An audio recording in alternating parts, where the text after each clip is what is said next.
बिस्मिल्लाहिर्रहमानिर्रहीम। अस्सलाम वालेकुम जमात नहम। जैसा कि हम अल्लामा इकबाल के जो नज़म है पेवस्ता रह शजर से उम्मीद बहार रख को हम पढ़ते जा रहे थे। हमने शेर नंबर 3 तक जो है वो तशरीह जो है वो कर ली थी। उसको मैंने आपको डिफ़ाइन कर दिया था और वाज़ह तौर पे आपको बता दिया था कि अल्लामा इकबाल ने जो है वो नज़म जो है वो किसके बारे में लिखी है कि मिलत इस्लामिया को इत्तेहाद का, एक दूसरे के साथ मिलजुल कर काम करने का जो है वो दर्स दिया है। नेक्स्ट हमारा शेर नंबर 4 है। शेर नंबर 4 में उन्होंने कहा है, जो नगमा ज़न थे खलवते और आग में तयूर। नगमा ज़न कहते हैं जो गीत गाने वाले होते हैं, खलवत कहते हैं तन्हाई को कहते हैं, और आग जो होते हैं वो सफ़े कहते हैं, उनको कहते हैं। तयूर कहते हैं जो है वो तायर की जमा है, इससे मुराद जो है वो परिंदे है। यानी कि वो कहते हैं जो परिंदे इस शाख पे टहनी पे आकर बैठते थे, जो गीत गाते थे, जो उस पे नगमे गुनगुनाते थे, जो उसकी रौनक का बायस थी परिंदे, वो सारे के सारे जो हैं वो अब कहाँ चले गए हैं, क्योंकि शाख जो है वो दरख्त से अलग हो गई है। रुखसत हुए तेरे शजरे सायादार से, मतलब रुखसत हो गए हैं, चले गए हैं तेरे शजरे सायादार से। शजर दरख्त को कहते हैं, सायादार मतलब जिनके शजर के साये के तले, जहाँ जिस टहनी के साये के नीचे वो बैठ के, उसके ऊपर बैठ के गाने गाते थे, उसकी रौनक का बायस थे, अब वो चले गए हैं। यहाँ पे भी उन्होंने जो है वो परिंदों का और उनके गीत गाने का जो है वो दर्स देते हुए, सबक देते हुए या उसकी तशबीह देते हुए हमें कह रही हैं कि शाख की जो है वो रौनक किससे थी, जुड़े रहने से, दरख्त के साथ। अब अगर इसी तरह मुसलमान आपस में इत्तेहाद से एक दूसरे के साथ मिलकर ताउन से नहीं चलेंगे तो उन पे भी जो है वो ज़वाल आएगा। जैसे दरख्त की टहनी पे आ गया कि वो दरख्त से अलग हो गई, ना आप कोई परिंदा उस पर बैठता है, उस पर गाना गाता है, ना उसकी कोई रौनक बढ़ती है, अब वो ना कोई उस पर बहार नामी चीज़ रही नहीं है, वो सूखती तबाह होती जो है वो ख़राब होती जा रही है। इसी तरह मुसलमान भी हैं कि वो वक्त और ज़वाल की तरफ जा रहे हैं। क्यों? ग़ुलामी की हालत में दोबारा जा रहे हैं, क्योंकि वो एक दफ़ा एक दूसरे के साथ वफ़ादारी के साथ एक दूसरे के साथ जुड़े रहकर काम नहीं कर रहे। वो हमेशा जो है वो इनफरादी काम कर रहे हैं, अपनी इनफरादी फ़ायदे के लिए काम कर रहे हैं, अपनी मुल्क और कौम के बारे में जो है वो नहीं सोच रहे हैं। वो सिर्फ़ महज और महज सोचते हैं तो वो सिर्फ़ अपनी ज़ात तक ही सोच रहे हैं। कि बरसगीर में आप देखा जाए तो वो रहनुमा कामयाब हुए थे, उन लोगों ने बरसगीर पर हुकूमत की थी जिन्होंने इत्तेहाद और एतमाद को जो है वो फैलाया था, और वो लोग तबाही और ज़वाल का निशाना बने थे।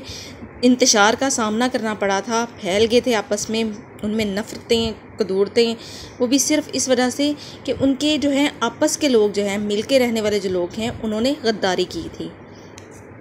शायर का मकसद भी यहाँ पे मुसलमानों को कहना है कि आप भी जो है वो ज़वाल पजीर होते जा रहे हैं, क्योंकि आपके रहबर रहनुमा जो है ना, लीडर जो हैं वो दुनिया से चले गए हैं, जो आपके अजीम लीडर थे, जो आपको मिलकर एक साए तले इकट्ठा रखना जानते थे। अब वो चले गए हैं, कौम को संवारने वाले चले गए हैं, तो अब आप पीछे आपस में मिलकर रहने की बजाय एक दूसरे के साथ लड़ाई झगड़ा करते हैं। हकीकत से जो है वो नावाकिफ़ हैं कि मिलकर काम करने से ही कामयाबी और कामरानी जो है वो मुमकिन है। अगर मिल्लत की कश्ती जो है वो तूफ़ान से निकाल कर लानी है तो उसका सामना जो है हम सबको मिलकर करना पड़ेगा और बहादुरी से करना पड़ेगा। ठीक है, हमारी मिल्लत जो है वह तभी तरक्की कर सकती है जब हम मिलकर एक दूसरे के साथ इत्तेहाद के साथ रहेंगे। तो हम अगर शाख यानी कि दरख्त के साथ जो है वो जुड़ी रहेगी शाख की तरह, तो हम अपने सतून इस्लाम के साथ जुड़े रहेंगे तो हम कामयाब और कामरान हो सकते हैं। तभी हम जो है वो हमारे पे रौनक रहेगी और हम दुनिया के नक्शे पे उभरेंगे। दूसरे जो है शेर नंबर 5 में जो है वो शायर बड़े खूबसूरत अंदाज में कहते हैं, शाखे बुरीदा से सबक अंदोज़ होकर तू। शाखे बुरीदा मतलब कटी हुई शाख, सबक अंदोज़ मतलब सबक हासिल करना। वो मुसलमानों को मुखातिब करते हैं, वो कहते हैं इस कटी हुई शाख से तुम जो है वो सबक हासिल करो, इससे जो है तुम्हें पता चले कि दरख्त के साथ जुड़ी थी तो ये हरी भरी थी, और अगर वो कट गई है, अलहदा हो गई है, तो वो सूख कर तबाह हो गई है। दूसरे मिसरे में वो कहते हैं, ना आशना है कायदा रोज़गार से। वो कहते हैं तुम वाकिफ़ नहीं हो। ना आशना का मतलब होता है वाकिफ़ होना, कायदा रोज़गार मतलब ज़माने के कायदे और असूलों से तुम अभी वाकफ़ कर रही हो कि ज़माना जो है वो किस तरीके से जो है वो तुम लोगों को बहा कर लेके जा रहा है और तुम में लड़ाई झगड़े जो है वो फैला रहा है। यहाँ वो सादा अल्फाज में ये कहते हैं कि तुझे भी जो है वो शाख से जो है वो सबक हासिल करना चाहिए कि ज़माने का दस्तूर और कायदा है कि हम जो है अपनी जानने वाली चीज़ जिससे हमें वाकफ़ियत होनी चाहिए हम उससे नाश रहते हैं, उससे हम वाकफ़ियत हासिल ही नहीं करते।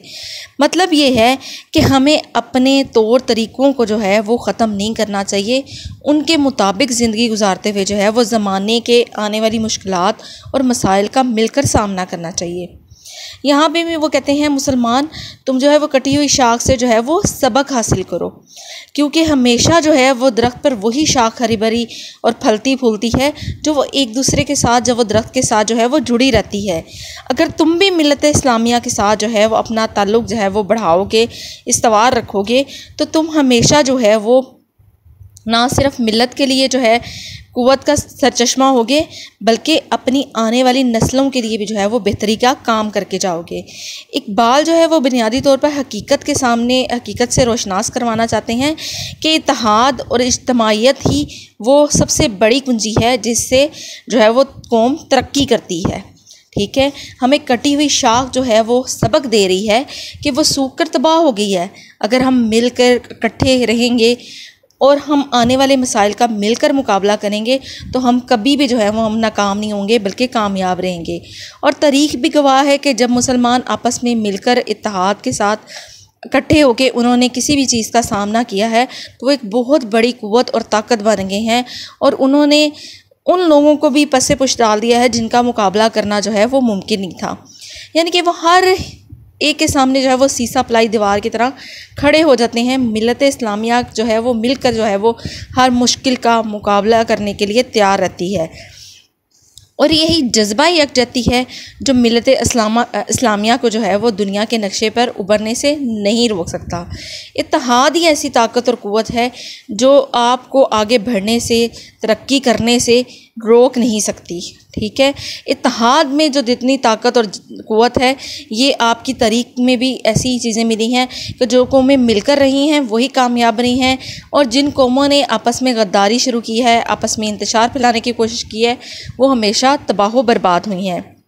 हमारा नेक्स्ट शेर नंबर 6 है, जिसमें शेर नंबर 6 में वो जो है वो सबसे आखिर में कहते हैं मिल्लत के साथ राब्ता इस्तवार रख। राब्ता कहते हैं ताल्लुक़ को, मिल्लत कौम को कहते हैं, और इस्तवार करना मतलब कायम करना, मजबूत बनाना, कि आप मिल्लत के साथ जो है वो अपने ताल्लुक़ को जो है वो मजबूत बनाएंगे तो आप कामयाब और कामरान रहेंगे। पवस्ता रह शजर से उम्मीदें बहार रख, यानी कि अगर आप इसी तरह इस्लाम के सतून के साथ जुड़े रहेंगे, शजर जो हमारा इस्लाम का सतून है, इस्लाम है, उसके साथ आप जुड़े रहेंगे तो आप हमेशा कामयाब रहेंगे, और आप भी हमेशा के लिए ही बहार का मौसम रहेगा। और अगर आप जो है वो शजर से अलग हो जाएंगे, मतलब टहनी जो है वो टूट जाएगी, तो आप जो है वो तबाह बर्बाद हो जाएंगे। मुसलमान भी जो है वो अपना ताल्लुक़ जो है मिल्लत इस्लामिया के साथ कायम रख कर ही है तरक्की और कामयाबी की तरफ जो है वो सफ़र कर सकता है। और ये दुरुस्त है कि जो कौमें आपस में जो है लड़ी हैं, झगड़ी हैं, वो ज़वाल का शिकार हुई हैं, और हमेशा अल्लाह ताला ने ही कहा है अरूज को ज़वाल है, कि जैसे कफ़ार जो है वो एक वक्त था इतने अरूज पर थे, वो मुसलमानों को हर तरीके से अजियत पहुँचा कर जो है वो कामयाब होना चाहते थे, लेकिन नबी करीम ने आहिस्ता आहिस्ता जो है वो मुसलमानों को ऐसी ताकत बना दिया कि उनके सामने जो है वो सीसा पलाई दीवार बन के खड़े हो गए, और उन्होंने कफ़ार का इतना डट कर मुकाबला किया कि कफ़ार पे ज़वाल आ गया। वही कफ़ार जो पहले अरूज पे था, हर तरफ दुनिया में उन्हीं का बोलबाला था, फिर बाद में इस्लाम ने कफ़ार के अंधेरों को ख़त्म करके अपनी इस्लाम की रोशनी से जो है वो पूरी दुनिया को जो है मुनव्वर कर दिया। अगर मुसलमान भी इत्तेहाद का दामन थामे रखेंगे तो वो कभी भी ज़वाल का जो है वो शिकार नहीं होंगे, हमेशा अरूज पर रहेंगे, और कामयाबी और कामरानी जो है वो उनके कदम चूमेगी।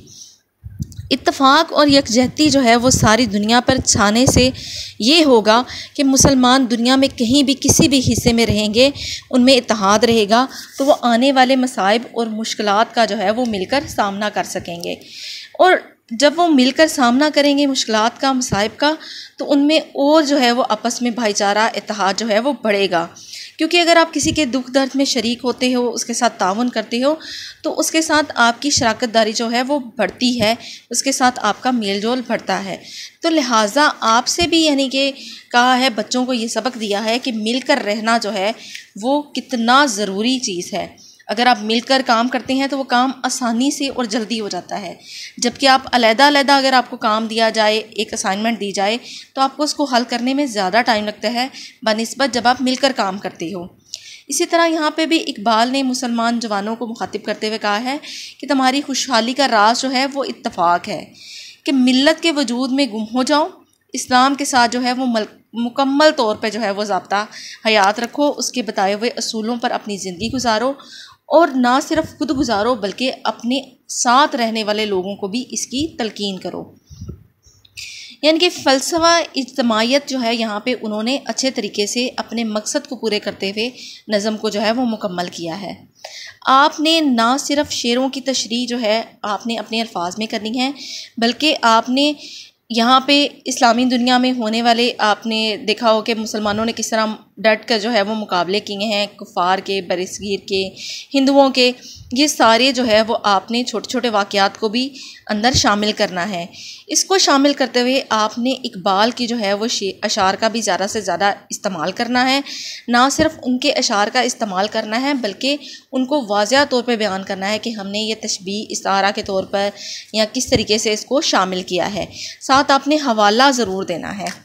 इसके साथ आपने जो है नज़म का जो है मरकज़ी ख्याल और ख़ुलासा लिखना है। मरकज़ी ख्याल तो मैंने आपको वाज़िह कर दिया कि यहाँ पे जो है इकबाल ने हमें इत्तेहाद के साथ जो है मिलजुल कर रहने का सबक दिया है, और इसकी मिसाल, उसकी तशबीह किससे दी है, एक दरख्त के साथ दी है कि दरख्त के साथ अगर टहनियाँ जुड़ी रहती हैं तो वो हमेशा फलती फूलती हैं, उन पे फल फूल लगते हैं और वो हमेशा हरी भरी रहती हैं।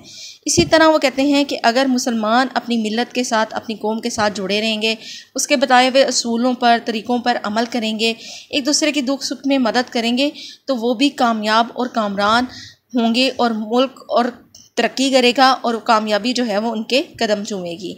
इसके साथ आपने खुलासे में ये सारी जो है वो डिटेल भी लिखनी है। खुलासे लिखने का तरीका भी मैं आपको बता चुकी हूँ। लिहाजा आपसे गुजारिश है कि असाइनमेंट जो है वो आपसे खूबसूरत हैंड राइटिंग के साथ जितना आप मज़ीद उसको बेहतर से बेहतर बना सकते हैं, आपने बनाने की कोशिश करनी है कि नेक्स्ट बेटा आपके पेपरों में समझ लें एक किस्म के नोट्स बन रहे हैं जो आपके काम आएंगे, और ज़रूरत पड़ने पे ये जो आपका टाइम है जिस पे आप असाइनमेंट पे काम करेंगे तो ये आपकी ज़रूरत को पूरा करेगी। शुक्रिया।